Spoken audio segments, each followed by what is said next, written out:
Hello, all sentient beings, and welcome to TransMissions AltMode, where we talk all news, comics, and media related to the...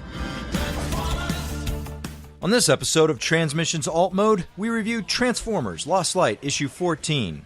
Hero X in Japan shows off their cover for Volume 1 of the classic Transformers comic book stories, and we also meet a guy who made his own G1 Optimus Prime Blaster. Today is Friday, February 16th, 2018, and this is episode 64 of TransMissions AltMode. Welcome to TransMissions AltMode, the podcast that's building a life-size roller out of a golf cart. I'm your host, Charles, aka Big C, and I'm joined by the excellent TransMissions team. Jeremy, aka Yakko. Hey, how you doing? And Daryl, the Cybertronian Beast. Hey, what's up? Let's talk Transformers. All right, so let's get right into some comics and media talk, and we're going to start off with some Transformers comics news.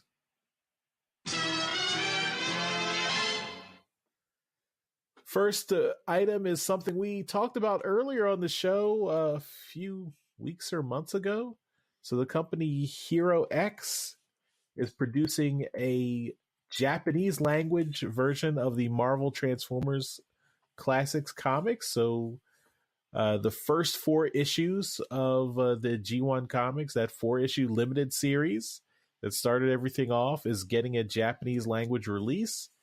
It's coming out February 23rd, so actually very soon, for 2,560 yen, which is about $23. And they've got original Japanese commentaries and a Marvel UK cover gallery.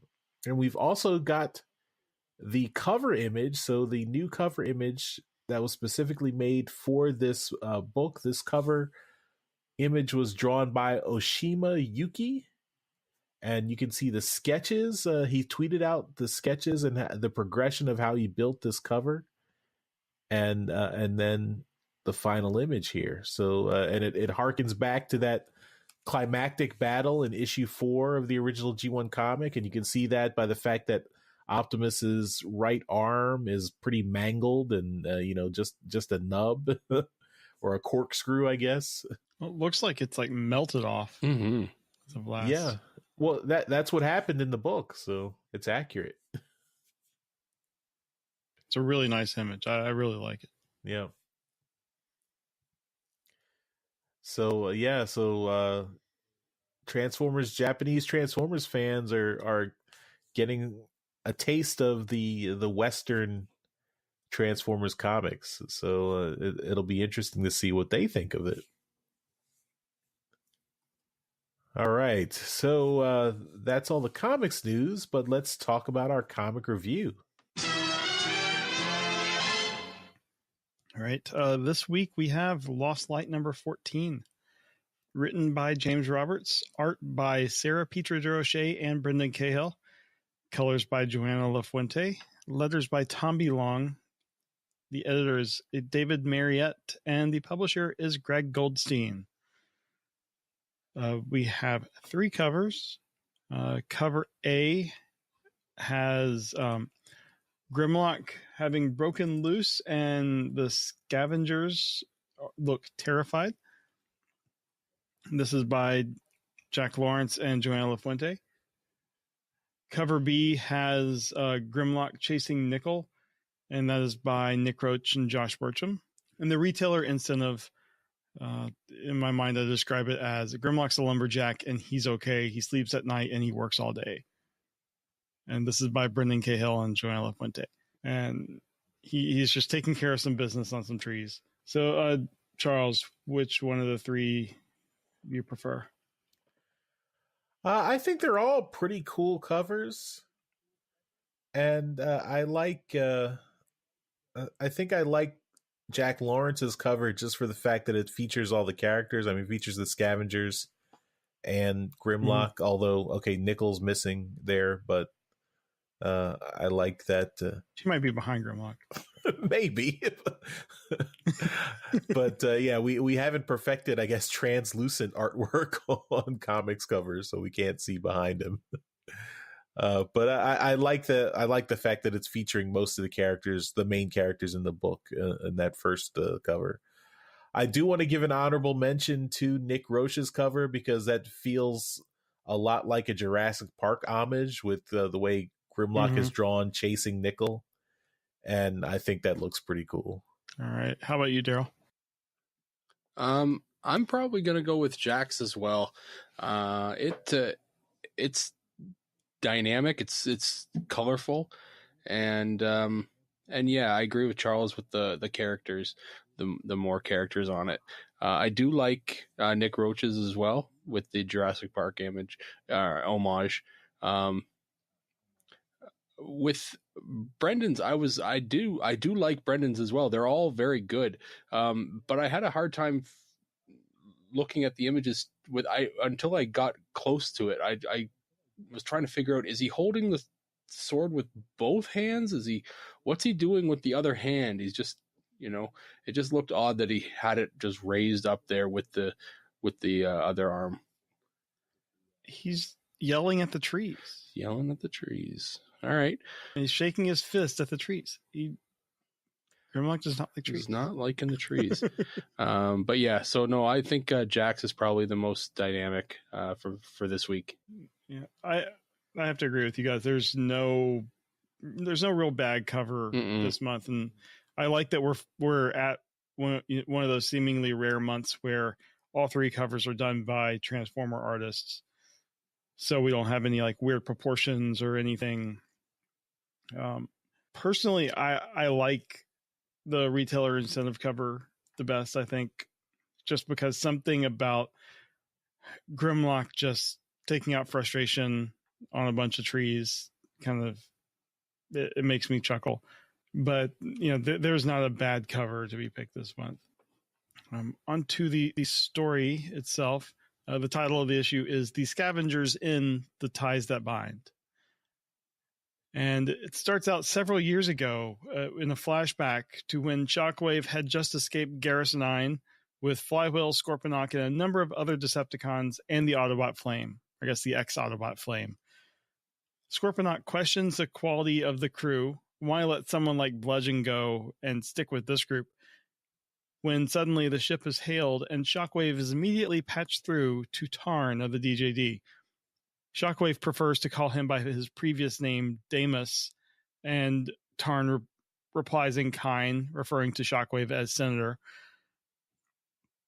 It seems that Shockwave is at the top of Tarn's list, so he offers a compromise.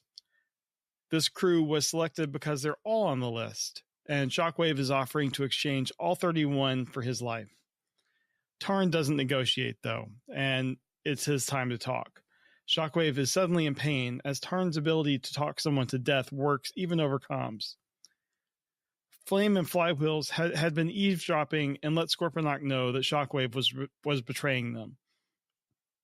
The three quickly make for the airlock and escape, while Shockwave manages to get his blaster to his head and destroy the comm device.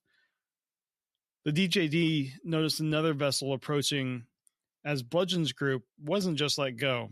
They were Shockwave's backup, and Tarn orders a retreat, vowing that Shockwave will have his day eventually. In the present day, on Troia Major, Nickel is trying unsuccessfully to report in on to Deathsaurus about her being taken by the Scavengers.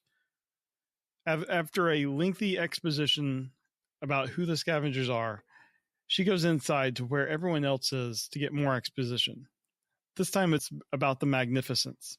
The curator of the museum that they're in states that Shockwave was convinced that it was of Cybertronian origin, specifically that it was actually one of the Knights of Cybertron. The Knight was obsessed with learning knowledge and eventually removed all of his non-essential functions.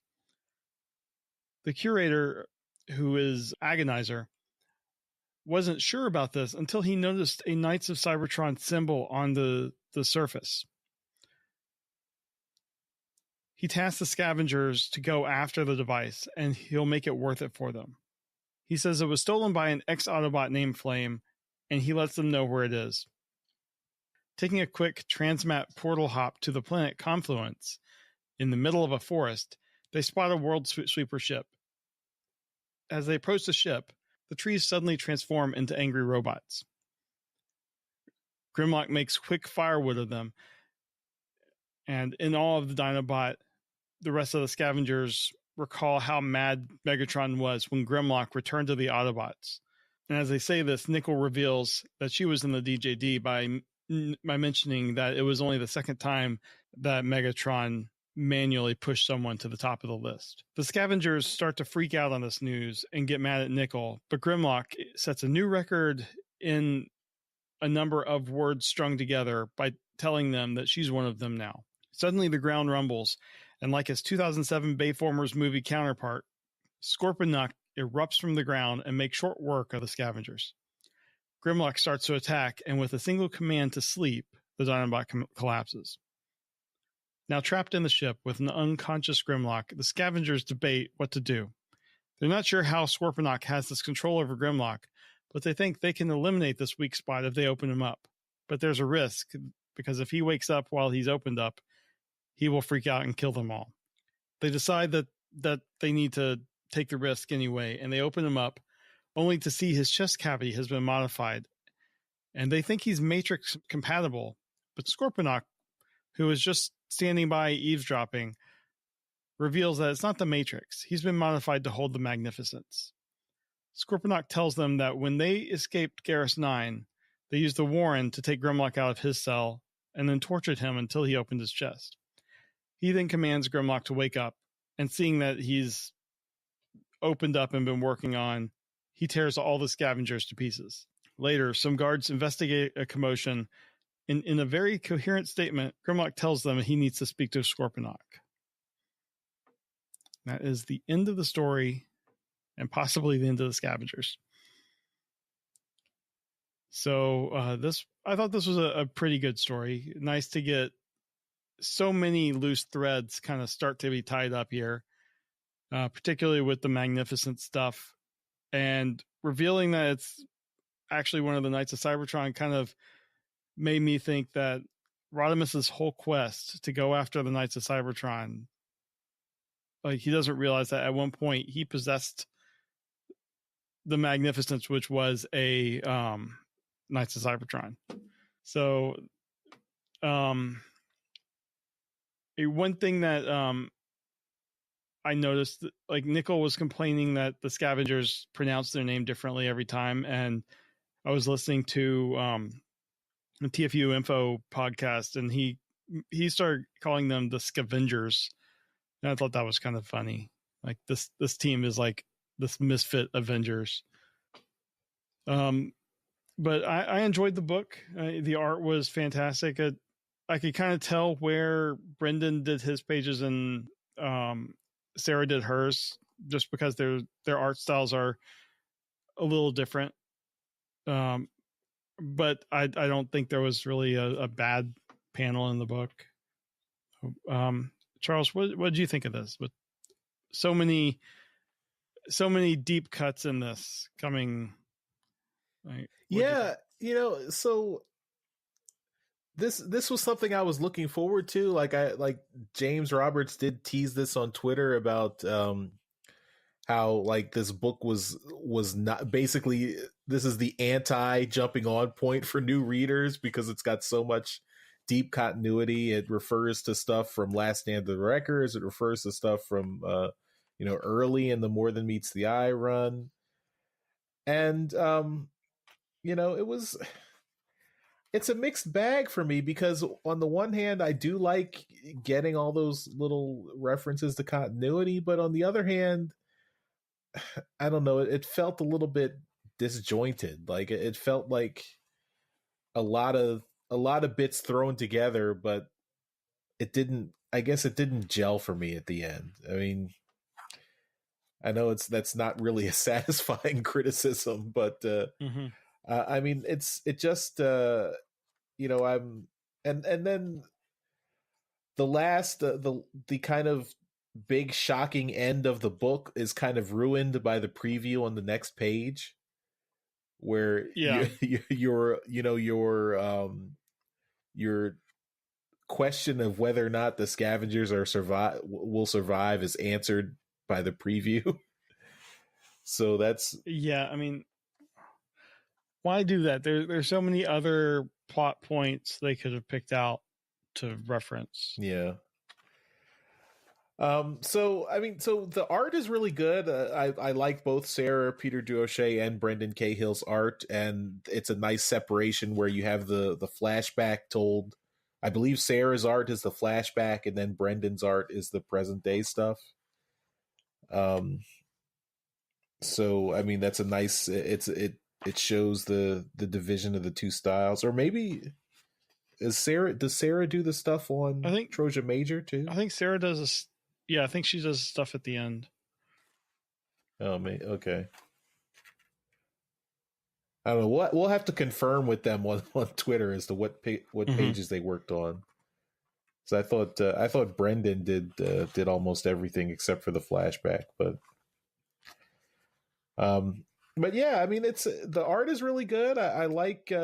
Although, yeah, actually, I remember Duggernaut had he called out what was up with Scorponok's hands in the present. His hands didn't look quite right. They were no longer those big claws, and that did look a little odd to me.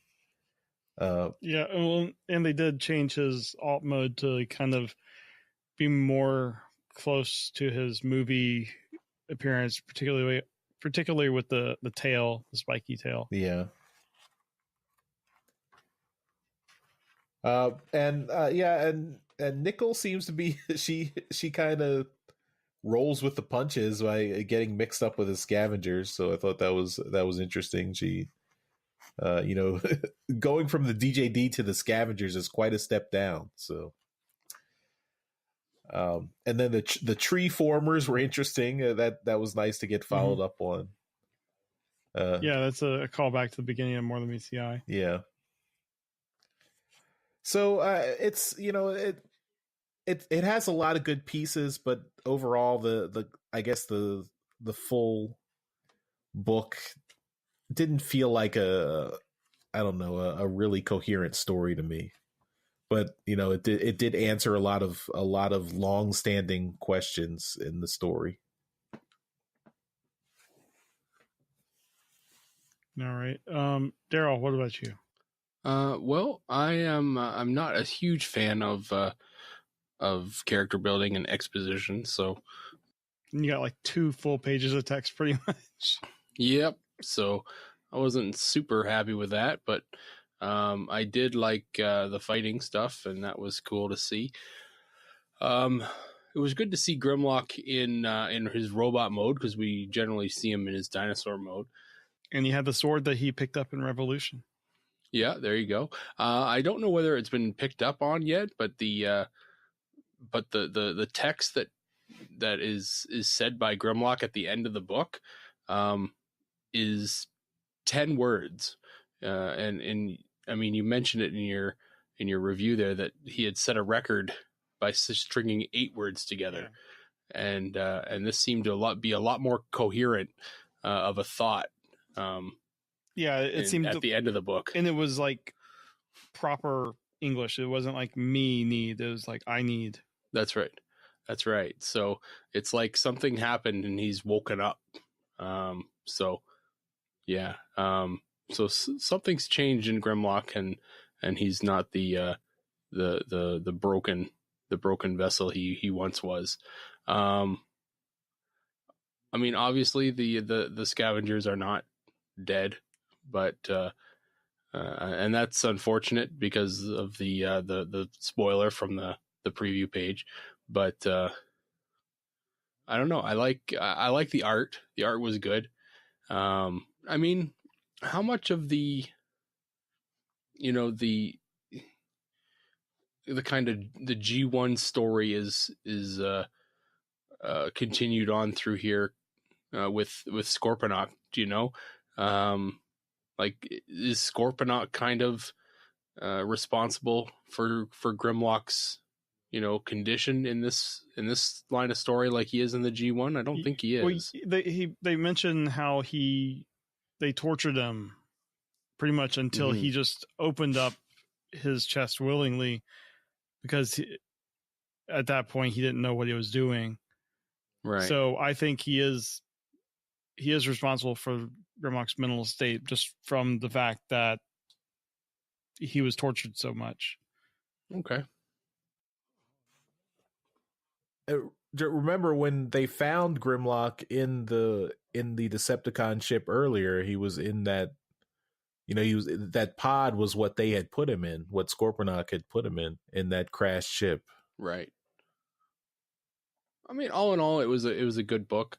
For me, too much talking. So I mean, I'm just looking for everything to kind of come together and be, a nice big old fight book. But we'll see. All right. I guess the last thing we could say on this is Scavengers Casimble or something like that. Well, that's horrible. All right. That's it for the comic review. All right. And we're going to move on into some transforming pop culture. Thanks to our Donatreons, Chris and Robbie, who sent us some images. We got some images for this item. Apparently, this guy, Bob Clayglet, on his website, I Like to Make Stuff, made a life-size G1 Optimus Prime Blaster. And it looks pretty cool. So take a look at that. There's a video for it on his YouTube page. And yeah, it looks pretty awesome. I was looking on his Instagram page. Looks like he's made a big matrix, unless it's something you could purchase. Cool. But I mean, he's clearly a fan of Transformers. He's got a bunch of them on there. That's cool. And it's lights and sounds. I watched the video, and he does mention that he made a matrix earlier. So there's a separate video on that. Maybe we can link that too in the show notes. Cool. Yeah, I think I may have seen this guy's matrix one before. So yeah, that's cool. It is way too big for him, but obviously it's for Prime. So yeah. Yeah, he mentions in the video that if he was going to make it life size, as in the if Optimus Prime were holding it, it would have been 8 feet long. So he went for 50% life size. That's awesome. Cool. Take a look. Yeah, it's amazing. People that do stuff like this they amaze me because they have talent and I don't. Mm-hmm.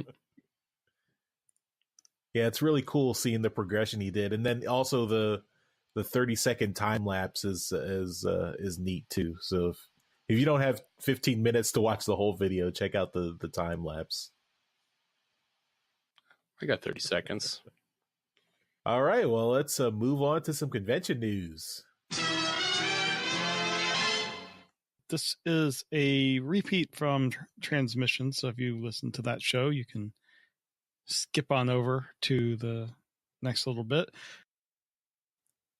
TFCon Toronto has negotiated a special discount with Air Canada.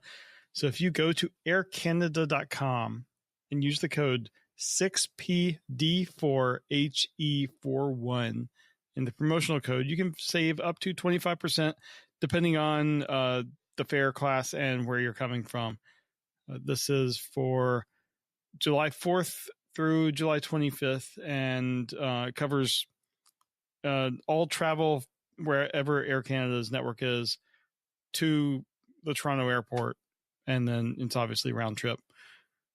So, if you're going to be flying to TFCon in July, make sure you check that out and hopefully get a discount. And as Daryl mentioned on the last show, if you're an American, you get an automatic discount because our money is worth more than Canadian money. Mm-hmm. So that is all the convention news we got this week. All right, well, let's finish up the show with some feedback.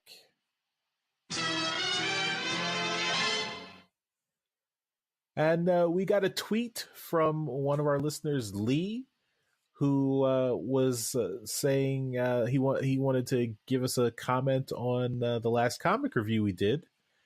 So he says, "Hi guys, great work on the latest Visionaries versus Transformers review. I've been trying to think how this is going to tie into Unicron. Do you think Cybertron is going to become Unicron?" So my quick answer is probably not, because we've already seen Unicron in the comics. So the last page of First Strike showed Unicron coming. So I'm guessing that he's not going to hop from his current form into Cybertron somehow. I mean, that's just my guess. Yeah. It's definitely going to tie in to Unicron, though, since the talisman thing is what kind of triggered Cybertron to send the signal. Yeah, so I mean, I don't know how Unicron is like. We have no information about what Unicron is in the IDW universe. So, I mean, is it going to be like the classic G1, planet eating monster that just goes from planet to planet consuming them? Galactus, if you will. Or is it going to be a different representation, like the planet does something different? I don't know. I mean, we're going to have to wait till we get Alex Milne's book that's coming out on Free Comic Book Day in a few months. But I don't know. We'll see, I guess. But I will say it's probably just going to be a very big existential threat for Cybertron. So hope this doesn't mean the end of the comic story. That's my biggest fear. So we'll see. And that takes us to the end of the show. But before we go, I do want to mention that Jeremy and I will be on the Radio Free Cybertron live stream of all the Toy Fair reveals. That's tomorrow. If you're listening to this on Friday, it's tomorrow, February 17th from 11:45 till 5 p.m. Eastern Standard Time. And Jeremy and I will be on at different times during that 5 or 6 hour block. We will announce that. We'll tweet it out on our social media, on TransMissions social media, so you can know the exact times it will be on. But you'll probably want to tune into the whole Radio Free Cybertron show. They do this every year where they talk about all the Toy Fair reveals as they're happening. They have boots on the ground to send pictures, tweet out pictures, and take a look at them. So we will definitely be joining in the fun. So we were graciously invited by Brian Kilby there, and we're looking forward to it. Yeah, it's gonna be fun. And then Daryl can just make fun of us. I'll be standing by to text you guys all the right answers to the stuff you should be saying. All right. And that's it for... Guy's name is Optimus Prime. His Optimus Prime, guys. It's not Blue Streak. Idiots. We have a passing familiarity with Transformers, Daryl. I know we're not toy experts, but... We'll see. All right. And we will see you next time. Thanks for listening. Bye, everybody. Bye. Later.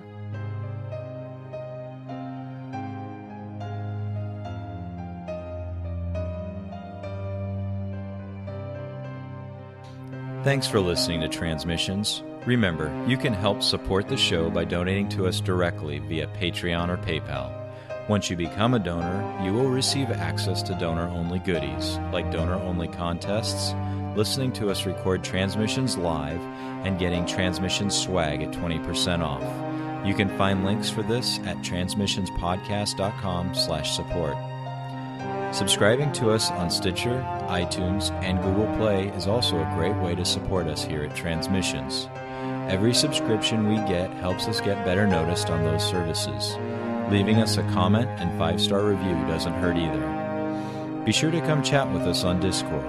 You will find a link for Discord at transmissionspodcast.com/Discord. And of course, you can always send us an email at feedback@transmissionspodcast.com. Thank you all for listening, and we'll see you again next week.